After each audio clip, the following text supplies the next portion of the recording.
Show me your friends and I'll show you your future. Unless you want average in America, married, 2.4 kids with 1.5 dogs. But I can guarantee you, you will never achieve anything greater than your highest aspiration. If you want $1 million, you'll make $1 million, not $1.5 million. If you want 10 million, 100 million, and you'll never exceed that. If you change 1 billion lives, that's a formula to become a billionaire and change the world. Time costs lives. Show me your friends and I'll show you your future. You want to know why you're all f***ed up? Just look at the bums you hang around with. I do what you don't want to do, that you know that you got to do to be where you want to be. First 10 years of my starting CNN, I slept on my couch. I didn't have an apartment. Bill Gates slept in the office. Steve Jobs slept in the office. And I can go down a whole list. Now these are super successful, mega wealthy guys. I slept in my office. Not everybody's willing to make that sacrifice. But it's not the only thing. But even if you don't sleep in your office, if you want to send your kids to a better school, if you want to be able to take care of your mother when she gets dementia, if you want to, this all takes money. My children aren't getting any of my money when I die. Not one centavo, not one penny. And 2 of my kids are cool with it. One of them's not so cool with it. I'm not gonna, I think Andrew Carnegie, by the way, Andrew Carnegie, arguably the richest, most successful entrepreneur of all time, he said the best thing that you can have for a child is him to be born into poverty. And I agree. Lack of self-esteem, lack of self-worth. Now they think they have self-worth. They think because they've made a few bucks. But in actuality, and when they measure it against the other 8, 10, 12 people sitting around the table, they realize, or they start to question, hell, maybe I was just lucky. Now, all of us, when you're only a one-trick guy or gal, think, was I lucky? Now, I've done it so many times, I know I wasn't lucky. I might have been lucky the first time, but I haven't been lucky the 15, 20, 40, 50, I know that. Okay. But maybe I was lucky the first time. But my life changed when I was pretty much a haphazard kid, got in a lot of trouble, got arrested 4 or 5 times, thrown in jail, and this was when my dad's a cop. But then I volunteered for the draft in 1966 at the height of the Vietnam War, and I went to OCS, and that changed my life because it was the really first real high performance thing that I could measure myself against with other people. 2/3 of all Fortune 500 CEOs have one thing in common: military background. Really? 2/3 of those 2/3 have something else: martial arts.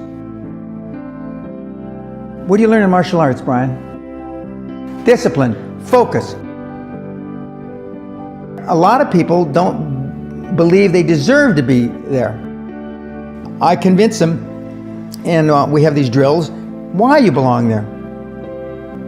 A lot of people that come there, with money, that have made money, think they made it by accident. Right. I just had one of my superstars who's made $100 million tell me in the last week, I'm not sure I'm going to have another lucky accident. And I said, you did it. I mean, you tried a lot of things. I believe Thomas Edison, I wouldn't have done it 10,000 times. Okay. I would have hired an engineer from MIT to do it. But I mean, I've tried a lot of things. Nobody's failed at more things than I have, and the first 100 million are successes, but I could write a book about failures that'd be, because I've tried a lot of different things. Resist testing.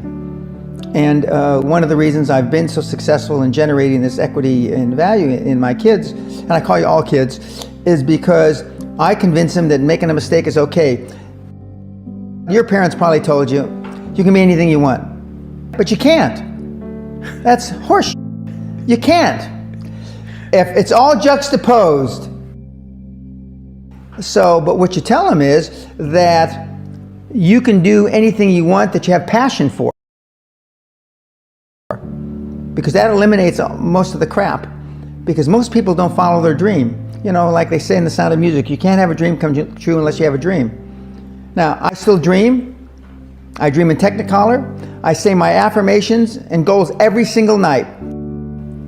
It's bloody hard to be a high-performance person. Perfection equals paralysis. If you left it to engineers, no car would ever come off the assembly line. No car would ever come off the assembly line, and I've been in business with enough engineers, I can attest to that with my hand on my heart. They'd still be trying to make it better. And the internet business is very much the same. The internet kids want to test and test and test, and they want the landing page to be this. Roll it out. The great thing about the internet is your results are instantaneous. If something that I'm overseeing at Concord level, 60,000 feet, doesn't work in 2 days, forget about it, move on. And today at our meeting, now the young kids are, we ran it 3 days, sir, and we closed it down. And they are thinking I'm going to ask why. I said, no, that's fine, next. Because without them making mistakes and without them being allowed to make the decision, they never get any better. And 95% of the time, I know probably better than they do. We're never going to be able to know everything or have them know everything unless they make some mistakes and get comfortable with making mistakes. What gets measured gets accomplished. Without measurement, you're just fooling yourself. Before I had any money, I used to go to the Rolls-Royce dealers and sit in the cars and smell the leather, touch the leather, okay? I went to $1 million houses, and my wife and I would walk through the house, and they'd say, when are your parents getting here, kids? No, we are the buyers. Practice within when you're without. Practice being successful. How many people listening to this today practice being successful today?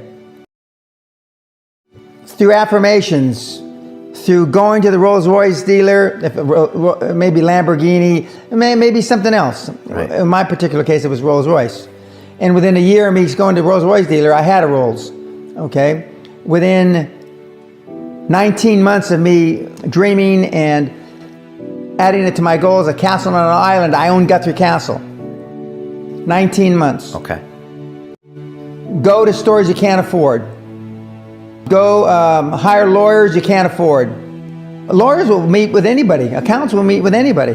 Go to the big 4 accountants with a business idea. The first couple meetings are for free. Jettison probably a lot of the people you'll hang around with. If you have poor public speaking skills, join Toastmasters. Do these. If you went to a good school and you're not successful, go to the alumni deals. Okay? I didn't go to a good school. I'm a perfect living example that a lot of trouble as a kid, working class background, my parents, went to just a mediocre university that I flunked out of 3 times before I finally graduated with honors, but and had no money to begin with, $820. So it's all possible, but I devoted myself to feeling successful. I was wearing suits like this before I could afford them. Most people procrastinate because they're unsure, so just do it. And but I've never had a problem just doing it, because one of the things is you learn as a young combat infantry officer is time costs lives. We overanalyze because we're unsure. We don't overanalyze because we are not sure if it'll work or not. We're more worried about, on the emotional side, it embarrassing us.